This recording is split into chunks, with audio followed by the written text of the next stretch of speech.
Reach into your pocket and consider the battery in your phone.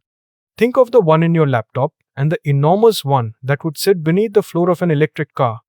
Every single one of them depends, absolutely, on one soft, light, silvery metal. Without it, in its current form, the entire electric revolution simply does not happen.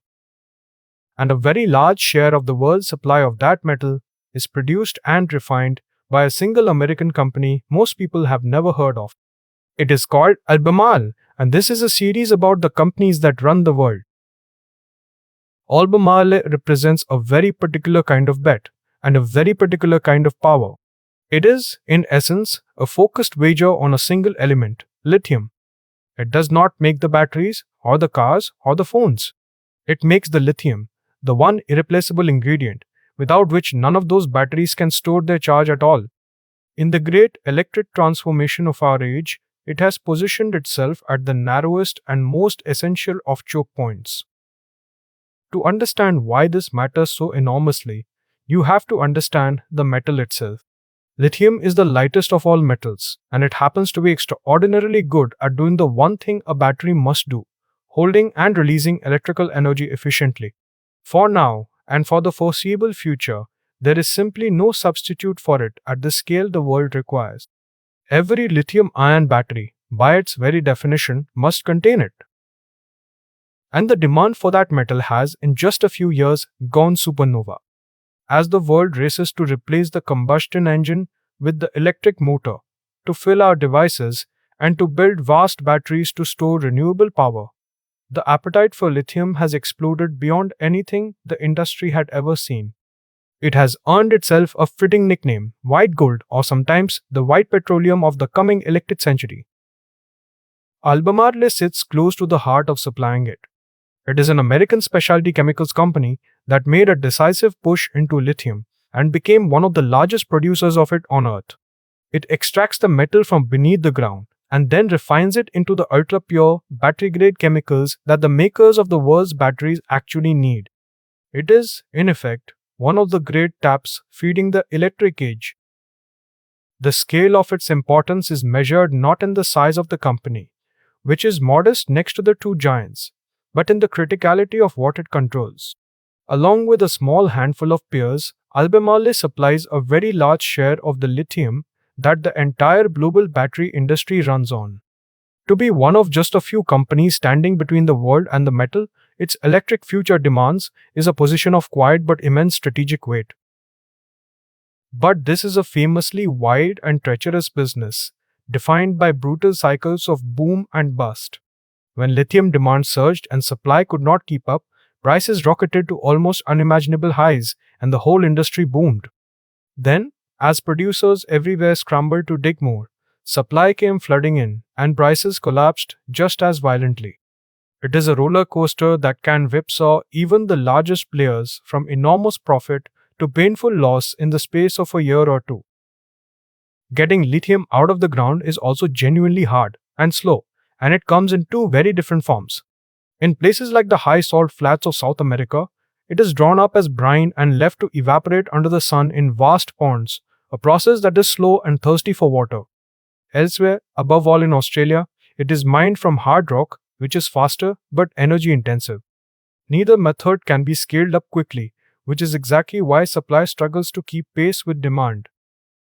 And here the story takes on a sharp geopolitical edge.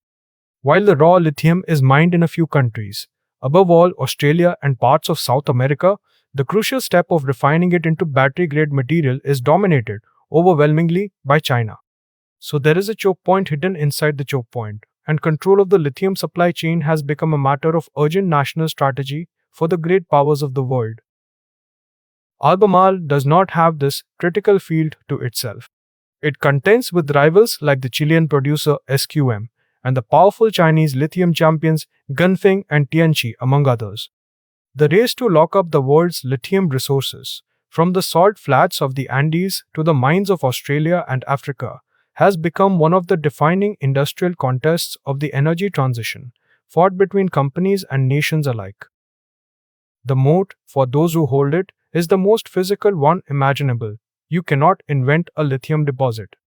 The company that actually owns the mines and the brine fields, that has the hard-won expertise to refine the metal to the extreme purity a battery demands, and that has locked in long-term contracts to supply the great battery and car makers. Or something a newcomer simply cannot quickly replicate. The resource itself is the fortress. So we reach the question this series always asks, of what would break if Albemarle vanished? And the honest answer is that, unlike some giants, it is not entirely irreplaceable, since others also produce lithium. But its disappearance would still tighten an already strained supply of the single most critical battery metal and would slow, at least for a time, the very electrification on which so many of the world's climate hopes now rest. Which brings us to the uncomfortable question in a form that defines our era.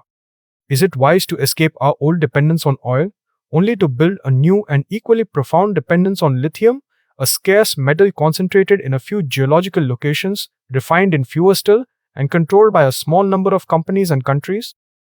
We may simply be trading one choke point on the world's energy for another, differently shaped but no less real.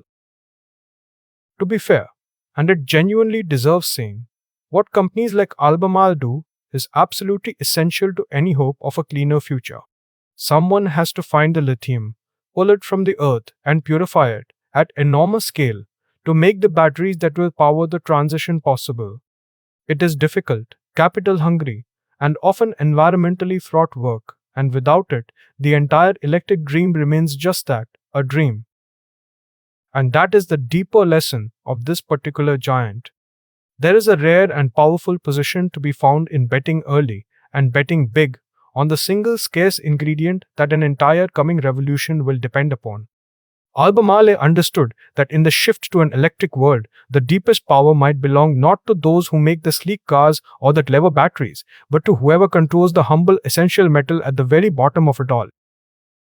So the next time you plug in your phone or watch an electric car glide silently past, spare a thought for the strange, light metal making it possible, and for the unglamorous companies racing to pull it from salt flats and rock.